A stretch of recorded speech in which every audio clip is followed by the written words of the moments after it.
A procura do conhecimento é das mais interessantes na vida humana.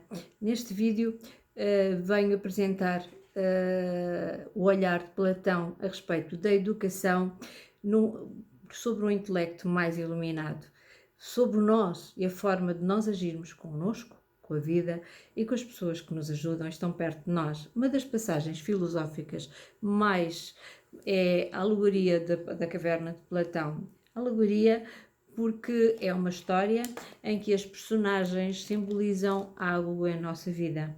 Em outras palavras, os elementos da história são referências simbólicas sobre algo que existe. A fama da alegoria da caverna não é banal, ela não existe à toa. Trata-se de um texto mais rico da história da filosofia, mas infelizmente o entendimento das pessoas a respeito dele é tipicamente raso. Muitos de nós fomos obrigados a aprender a alegoria da caverna nas escolas, mas os professores não apresentam nem sempre a alegoria da caverna da melhor forma. Que me desculpem. Então, resolvi explicar essa fantástica alegoria fazendo um paralelo com os dias atuais, um paralelo com o mundo em que nós vivemos hoje. Platão viveu na Grécia, mais especificamente em Atenas, entre o século V e IV a.C. Poucas pessoas sabem, mas o nome dele não era Platão, esse era o apelido. Acredita-se que o nome dele era Aristóteles. Platão era um apelido, é um apelido que diz quer dizer amplo, ele era largo, porque ele tinha ombros largos, ele era um atleta, ele era praticante de uma luta que hoje é muito próxima à greco-romana. É uma ideia, é interessante. Para os gregos não faz sentido cultivar o intelecto que eles chamam de alma sem cuidar do corpo. Afinal, o corpo e a alma fazem parte deste barco que nos transporta pela vida e ambos precisam ser cultivados por uma vida saudável. Platão escrevia de um jeito muito particular. A maioria dos seus livros, salvo uma ou outra exceção, foi escrita na forma de diálogo. Os livros eram literalmente um diálogo onde personagens conversavam sobre diversos temas, com perguntas e respostas. E é um aspecto brilhante, porque ele é dos poucos ao longo da história que escreveu de uma maneira tão difícil de ler. É prático, não é fácil de entendê-lo, mas que é mais fácil os seus textos, a sua forma de ler.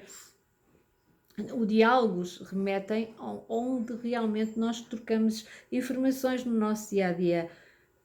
Perdão, é mais fluido e menos travado, não é tão raso. A maior parte dos livros dele são diálogos e tem como personagem central chamado Sócrates. Essa escolha não foi trivial. Sócrates existiu realmente, ele era filho de uma parteira e de um pedreiro. E também trabalhou como pedreiro no princípio da sua vida. Na sua vida adulta, dedicou-se à filosofia. E o seu jeito de pensar conquistou muitos discípulos. Vejam só, no dia que menosprezaram uma profissão como pedreiro, lembre-se que uma das mentes mais brilhantes da história, onde os pais fundadores da filosofia grega era pedreiro. É uma importante lição de humildade numa sociedade que acha que glamour, riqueza, é realmente o que está no auge. O conhecimento quase está num baú mau cheiroso, porque infelizmente estamos a viver este drama. Então significa que geralmente o que Sócrates diz era que Platão e ele, um dos maiores e mais bélicos diálogos é a República. É um livro deste tamanho, que tem 300 a 400 páginas, depende das edições. E ele discute o efeito da justiça através de personagens que dialogam com Sócrates o que é uma vida justa e como vivê-la. E para explicar tudo isso, eles imaginam uma cidade hipotética, uma república ideal, uma cidade justa. E juntando a isto tudo, Platão tem desde a ética, a natureza do que é belo, o conhecimento humano, e no livro 7 da República, lá por 2/3 do diálogo, Platão apresenta-nos a alegoria da caverna, que é o seguinte: imagina numa caverna onde lá no fundo as correntes impedem as pessoas de olhar, porque estão acorrentadas, que ficam fixas olhando para a parede do fundo da caverna. Atrás dessas pessoas acorrentadas existe um muro, e atrás desse muro as pessoas andam para lá e para cá. Essas pessoas são mais baixas do que o muro, mas elas carregam objetos como estátuas que ultrapassam a altura do muro. Esses objetos têm formas diversas, como árvores, animais e tudo aquilo que possa imaginar no mundo real. Enquanto andam para lá e para cá, essas pessoas conversam entre si. Um pouco mais atrás há uma elevação, e nessa elevação queima uma fogueira. Mais atrás ainda temos uma abertura da caverna, a boca da caverna, que leva à parte externa, onde existem as coisas reais, as árvores, os animais, as florestas e a luz do sol. Ao expor esta alegoria, Sócrates está a conversar com Cláudio, que é primo de Platão. Não sabemos se este diálogo aconteceu, mas está lá. Cláudio acha muito esquisita essa alegoria e Sócrates começa-lhe a explicar o que é que ela significa, passo a passo. Quem são as pessoas acorrentadas no fundo da caverna? Somos nós. E se nós não conseguimos virar a cabeça, perceba que nós apenas vemos a parede do fundo da caverna.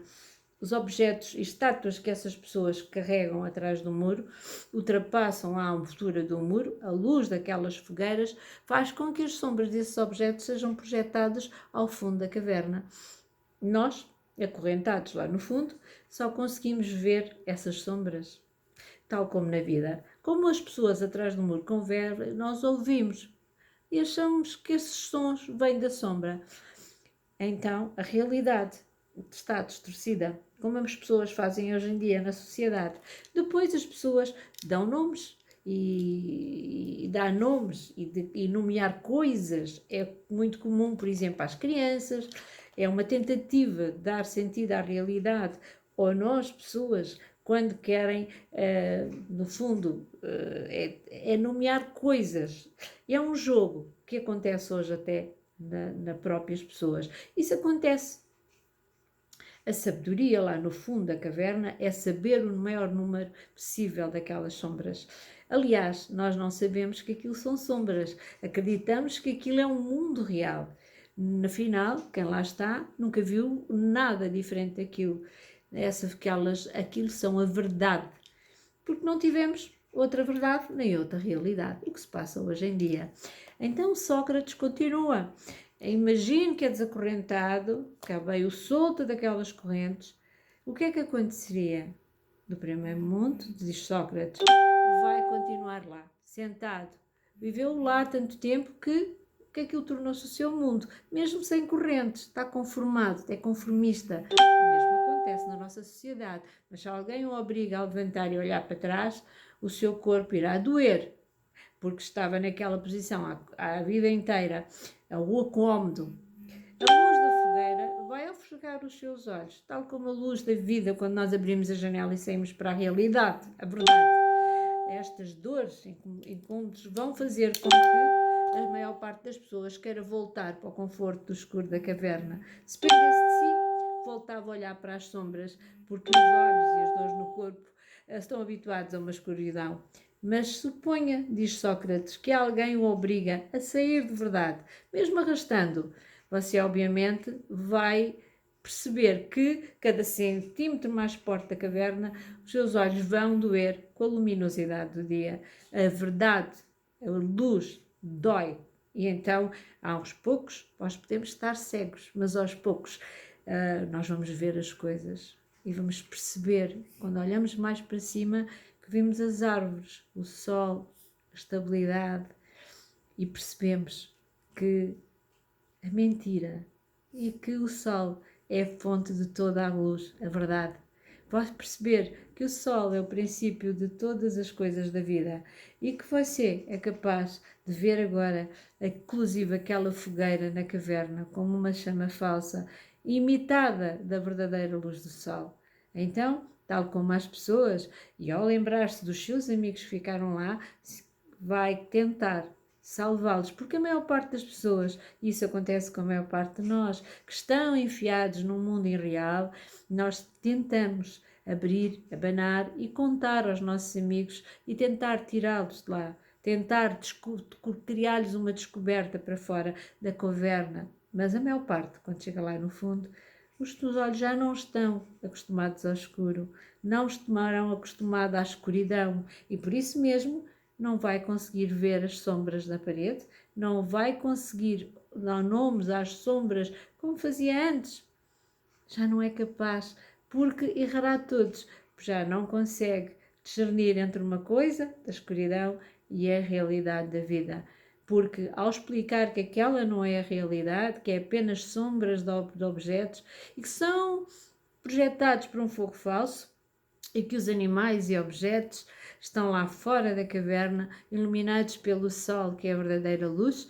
Quando disser tudo isto, os seus amigos vão se rir de si, porque vão duvidar de si e até lhe chamarão de louco. E se desencorretar os seus amigos, se por acaso tentar levá-los para fora da caverna, eles vão se recusar.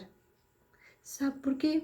Afinal, eles só acham que você foi um imbecil porque saiu da caverna, não sabe discernir as sombras umas das outras e como traz uma ideia nova, tudo o que é novo, eles vão ter um incómodo e desejarão ficar no conforto deles e você é o louco, é o que está com paranoias e até vão agredi-lo, até matá-lo, porque eles querem estar no lugar dele e vão utilizar as palavras deles, a forma mais aqui a alegoria da caverna de Platão não é tão diferente do que a nossa sociedade faz às pessoas hoje. Infelizmente, vamos refletir o que é que isto tudo significa. Porquê é que a alegoria é tão rica em simbolismos, em poesia, em situações que nós vimos todos os dias na sociedade e é o estudo de muitos cientistas. Vamos começar pelo começo. Nós estamos acorrentados ao fundo de uma caverna, a acreditar que as sombras são o mundo real. Essas sombras, mas estão muito, mas muito ser a realidade, como a maioria de muitos. São estátuas que não são reais, que são projetados pela luz de uma fogueira, que não é a luz real. Veja que há uma grande distância entre a realidade, a luz do sol, e as sombras que fazem parte da realidade de tantos que estão à nossa volta acorrentados. E as opiniões, essas sombras são as opiniões, é tóxica, como chamam os gregos, como opinião, tem uma tradução muito melhor, senso comum. Para mim, a opinião geral da maioria das pessoas, ou o senso de realidade comum da maioria, as outras pessoas, daquelas estátuas, são pessoas de grande poder, pessoas que possuem influências. Tudo o que seguram e carregam é projetado na sombra. Ele tem formadores de opinião. Os indivíduos responsáveis por projetar na sociedade aquilo que é um senso comum de uma sociedade. Na época de Platão, os gregos governavam de forma interessante. Democracia quer dizer governo do povo. O povo era quem governava. Na antiga Grécia, se era ateniense, tinha direito a ir à Ágora, uma praça central, onde os atenienses reuniam-se para se discutir interesses públicos e todos tinham direito de falar sobre o que bem entendesse. Mas havia apenas um mediador que era responsável por colocar e abordar os temas e tirar a palavra quem fosse falar. Mas para que as coisas fossem realmente livres, ele era sorteado aleatoriamente, porque era a maneira de ele permanecer mediador, até que depois seria outro associado e mais outro, para que servia para garantir que toda a gente tivesse o dom de falar e que não havia picuinhas social ou enviesamento ou tipo de censura. As pessoas tinham o direito de dizer, de falar. Se tinham mágoa, se estavam bem, era chamada uma democracia, chamado por 3 poderes.